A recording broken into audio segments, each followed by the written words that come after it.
अलविदा वज़ीर आज़म शहबाज शरीफ साहब, अलविदा। वज़ीर आज़म हाउस में शहबाज शरीफ साहब के दिन गिने जा चुके हैं। उन्होंने जिस तरह के फैसले लिए हैं उसके बाद उनका वज़ीर आज़म हाउस में टिकना मुहाल लग रहा है।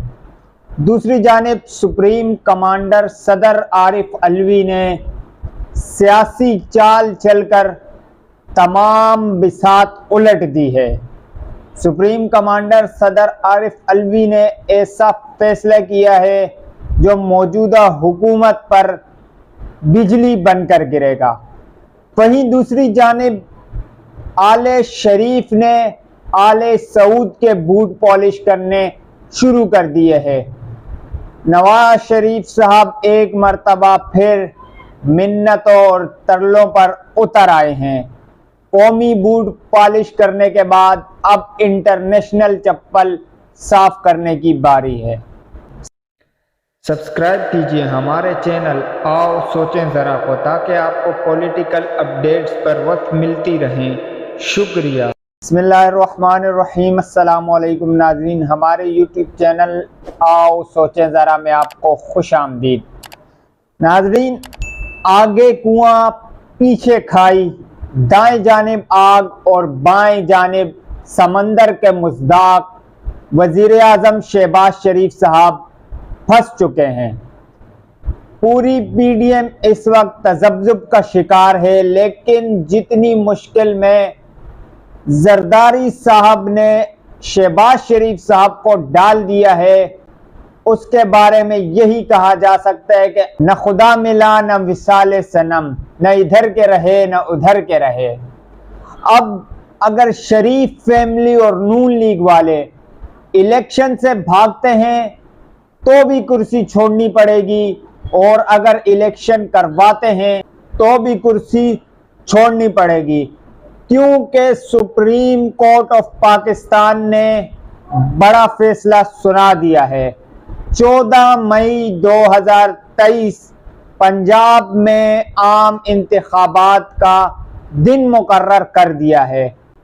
अब जितना शहबाज शरीफ और नून लीग खास तौर पर इलेक्शन से भाग रही थी, अदालत ने घसीट कर उनको इलेक्शन में लाया है।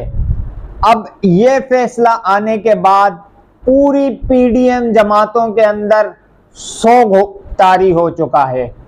उनको समझ नहीं आ रही कि क्या किया जाए अब, क्योंकि अगर अदालती फैसला नहीं मानते तो उनके साथ क्या होगा वो मियां मोहम्मद नवाज शरीफ साहब ने उनको बता दिया है। आपको भी सुनवाते हैं कि मियां मोहम्मद नवाज शरीफ साहब ने अदालती फैसले पर अमल ना होने की सूरत में क्या इंदिया दिया है।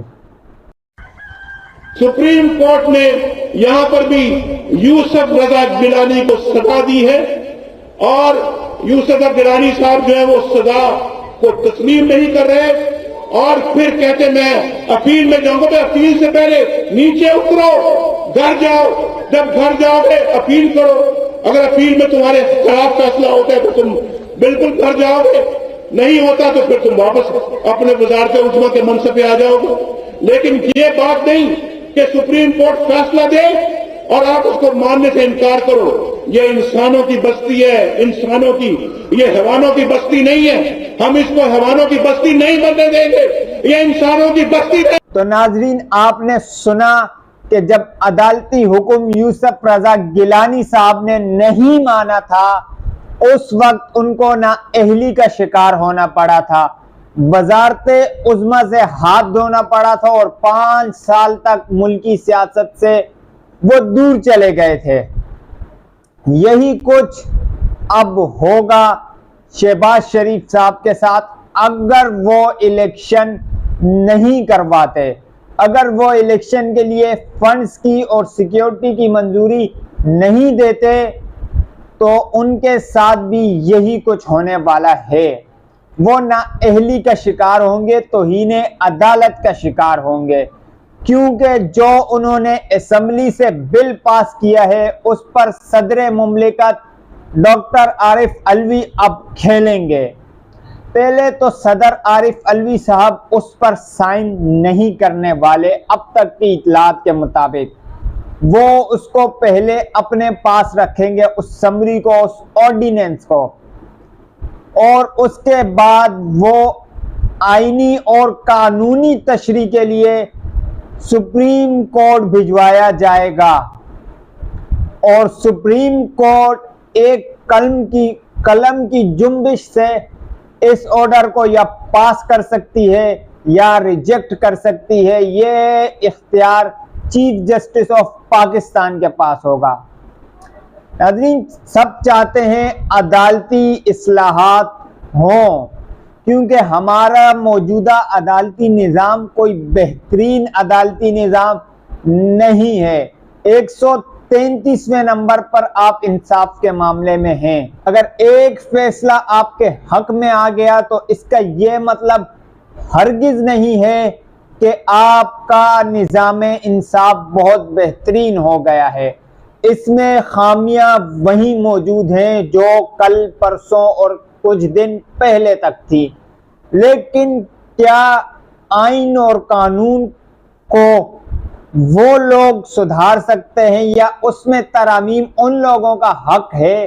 क्या नए कानून बनाना उन लोगों का हक है जो खुद कानून को मतलूब हो मनी लॉन्ड्रिंग में और दीगर केसेस में, जिन पे यह इल्ज़ाम हो कि उन्होंने पाकिस्तानी कौम की मेहनत से कमाया हुआ पैसा बैरूने मुल्क भेजा है 2 नंबर तरीके से, जो खुद कानून को मतलूब हो, जिन पर फर्द जुर्म आयद होनी हो और जो मफरूर हो, लेकिन सिर्फ इस वजह से कि उनकी हुकूमत है उनको रिलीफ मिल रहा हो।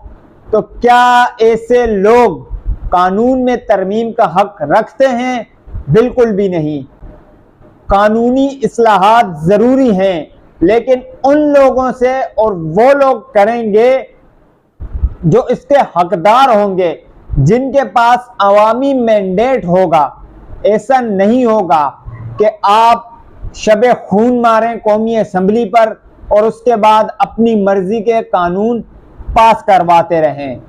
ये खुदा की कुदरत है, खुदा का निज़ाम है कि वही अप्रैल, वही रमज़ान और वही सुप्रीम कोर्ट, वही चीफ जस्टिस, वही बेंच।